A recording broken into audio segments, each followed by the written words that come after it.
Hello everyone, it is I, the Witch of Paint. This week I bring you my attempt at a self-portrait.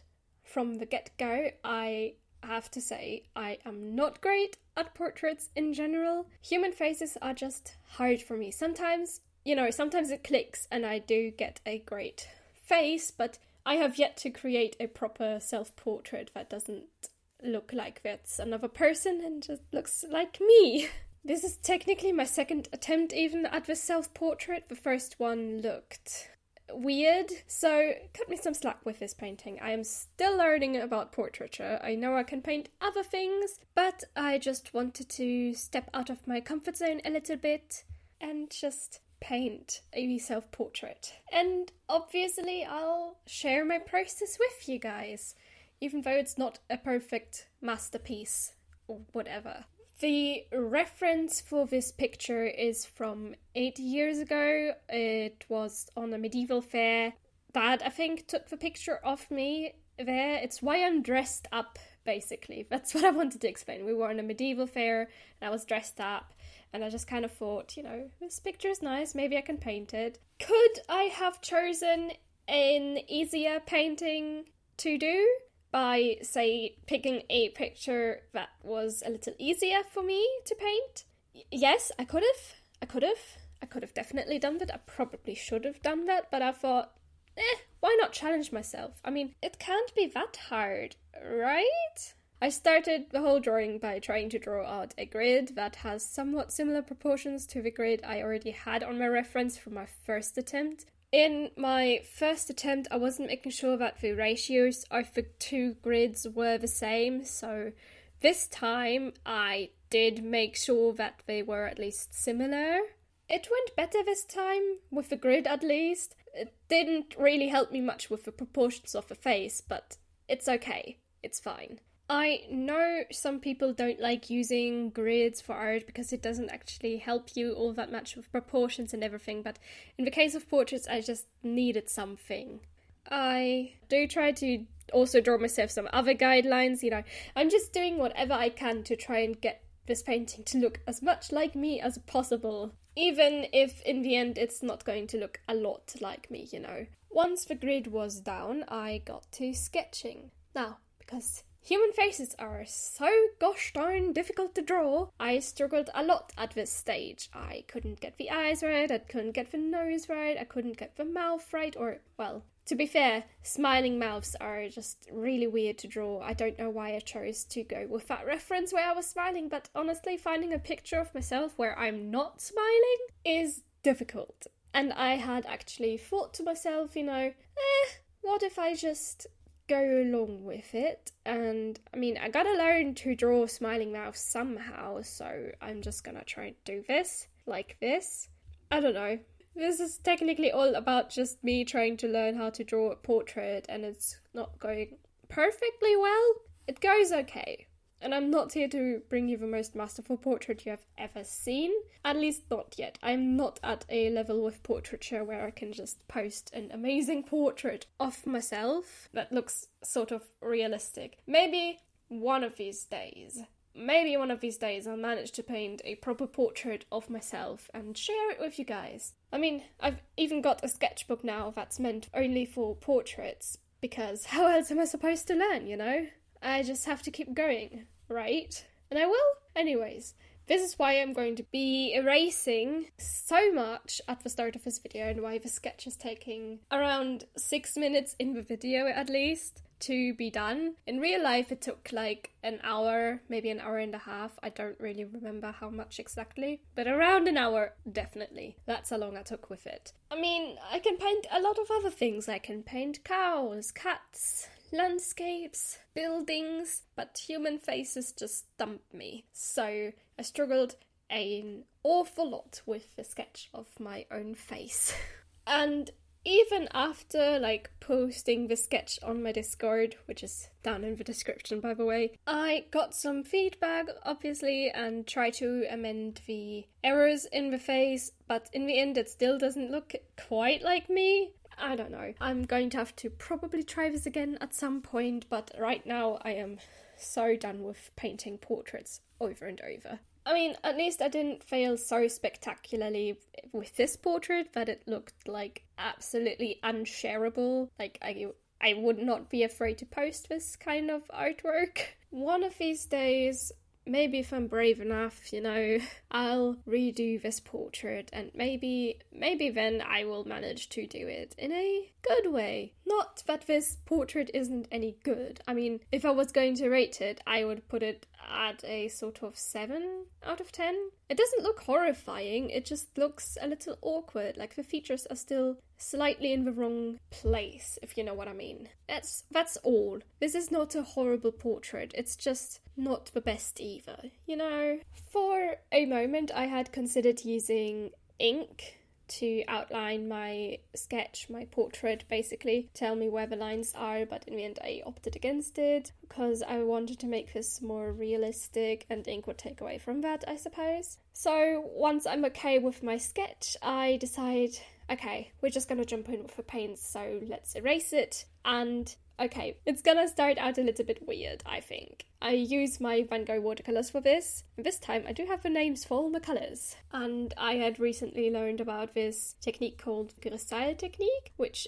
involves layering cool and warm colours on top of each other. So that's why I'm basically starting my first layer with a Viridian instead of going in with, say, normal skin colours or mixing a skin tone. I don't actually mix a skin tone for myself in this one, which is really, really weird and unusual for myself, because usually I would mix a skin tone for myself and just go in with that immediately, completely. But I chose to go in with Viridian this time and try this technique a little bit more and see how well I can handle this. So that's why the first layer is green. The second layer is then going to be a mix of Viridian with an ultramarine. And for this I take a smaller brush size, a size 6. For the first layer I had used a size 12 for like general washes. Now I'm using a size 6 to add a little bit more depth into my face and also the hair, a little bit into the dress, because I kind of needed this to kind of sort of feel like it was one piece, obviously. For most of this I'm going to be using the number 12 and 6 round brushes from Da Vinci, and I mostly use the number 12 and 6. The other two that I'll use later on for the details are going to be the size 2 and size 0 brush, but for the start of this I mostly heavily rely on this number 12 and number 6 brush. Now, for layer 3, I start working with the warmer colours. So I'm taking some carmine and lightly add it over my face and the parts of the dress that are red, obviously, because most of the dress is red, except for the little middle bit in the front and the inside of the hood. Yes, my dress had a hood. I thought it was really cool. It's a shame the dress doesn't fit me anymore. Of course, in these first couple of layers where I'm basically using the same colours for everything, it all looks a little blurry and undefined, obviously, but it is going to change after I add like a couple more layers. It's all going to come together in the end with some darker shades and everything. But first I had to obviously do layer 4, which is again deepening some shadows, this time with a mixture of carmine and permanent red light.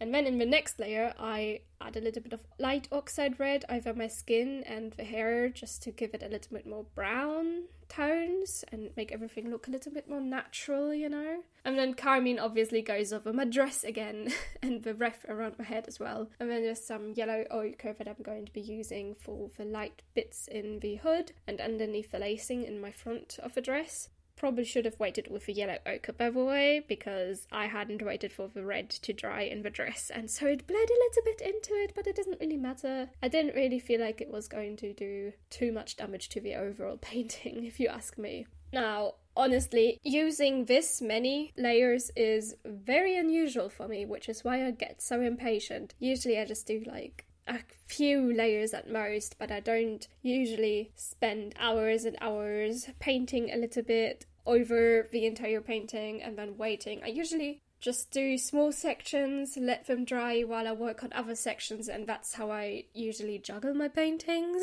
This was just do everything at once, basically. And that was very unusual for me, and I'm still kind of trying to get used to that. but it was still fun to see the sort of green and the red and all the other colours sort of play together a little bit. That's really fun about this style to me. So after layer number 5 is dry, I slowly start adding more shadows in specific areas, like around the eyes, next to the nose, in the hair, the dress, anywhere that needs it, basically. For the shadows in the face, I use a mix of sepia and light oxide red. And for the dress, at first, I just use a slightly more opaque shade of carmine, but eventually I do mix it with some viridian to make it darker. This does give the red a sort of like slightly purplish look, but I don't think that matters that much. But using it in the right sort of proportions gives it a nice sort of dark red tone, and I really like that, so I use that for the shadowy tones that come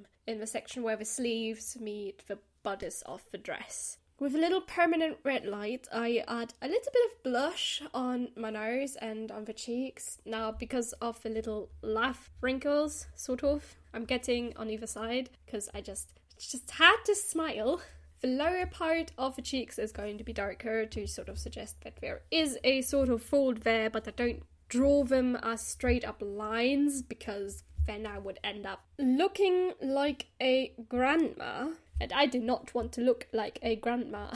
On occasion, I take some Payne's Grey to add a little bit of eyelashes and the pupils of my eyes, and I also add the Payne's Grey into the folds on the dress. And then the eyebrows get a couple of layers in sepia to make them stand out from the skin. And I kept tweaking little details, letting the painting dry, and tweak more details in an attempt to make the painting look a little bit more like me. In a way, it was a little bit of a hopeless effort, because I would have needed a much more accurate sketch in order for this to work out in my favour. Either that, or I should have used a different medium, gouache for example. With that, I could have probably amended my errors a little bit more easily, like that the nose is still a little bit too small and the mouth is just a little bit awkward, and the sort of laugh lines are also looking a little odd. I tried to keep the cheeks round, obviously, but it was still a little bit And is it just me, or do the eyes seem a little bit big? The face shape on the right-hand side is also not quite right, and I think overall my face should have been a little bit rounder, maybe. Those are all things I'm going to have to consider should I ever try a self-portrait again, which may not be until a while. Perhaps I'll try again in some of my Twitch streams. The link to that is down in the description. Be sure to check it out if you'd like to chat with me while I paint something. Now, for most of the painting process, I do stay away from the mouth, specifically the teeth area. I'm just too scared to touch it. I don't want to shade it at first because I'm scared of messing it up and making the mouth look creepy. I get over that eventually and add a tiny bit of shading to the teeth, but not too much, because we don't want the teeth to look like separate little things and just make it look weird. In the corners of the mouth, I do a lot of shading with Payne's Grey, but I think it went a little bit too far into the teeth area, and I do try to remedy this by adding a little opaque white over the top of it. But then it ended up looking a little grey, and it looked odd, so I lifted that off again by putting water on top of it and dabbing it away with a paper towel, so that was kind of pointless. Towards the end, I decided to add a background. I wet the entire area above me and added in some viridian, some sap green, and some hooker green deep in order to make it look like there are leaves behind me. Then, as a final touch, I get out my metallic watercolours. In iridescent yellow, I add the details on the dress, but only vaguely because I couldn't be bothered with accuracy at this point. With the silver, I go over the parts of my wreath that had some silvery lace, as well as the cool dragon necklace that I'm also wearing. Fun fact, I still have the charm, not the necklace that broke after a while, so I replaced it with a loose cord made with black yarn. I also add a little bit of the iridescent purple and red to the top of the wreath, sort of just some lighting. I kind of was feeling like putting some very shiny things on the portrait to make myself feel better. And then I attempt to sign. I say attempt because halfway through the signature I literally forgot what letter comes next in my name. And then I date the painting to be in painted in January rather than June, but it doesn't really matter. The painting is done now, let's look at the final result together. It may not look exactly like me, but it does look like a happy girl, at least, and considering that I have struggled a lot with portraits in the past, this is quite an achievement for me. Yes, there are a lot of things to improve on this, especially in the face, but when I look at it, I do not immediately cringe as much as I do with other self-portraits of mine that I've made. I should really get back into drawing faces more often. Get some practice, you know? Anyways, this was it for this video. I hope you enjoyed it, even if in the end I didn't give you a masterpiece of a portrait. If you did like it, make sure to subscribe to the channel, give the video a little thumbs up, and comment something nice down below. I am the Witch of Paint, and I shall see you all next Sunday. Bye! Oh, look at that! You've made it to the end of this video. Well done! Allow me to reward you with a few little outtakes. Have fun! There was a short moment. What is happening with my pronunciation today? Instead of going in with normal skin colours, I know it looks really weird and I look a bit like a Martian or something, but that was a spontaneous joke that was not in the script and I am losing it over myself. Oh my gosh.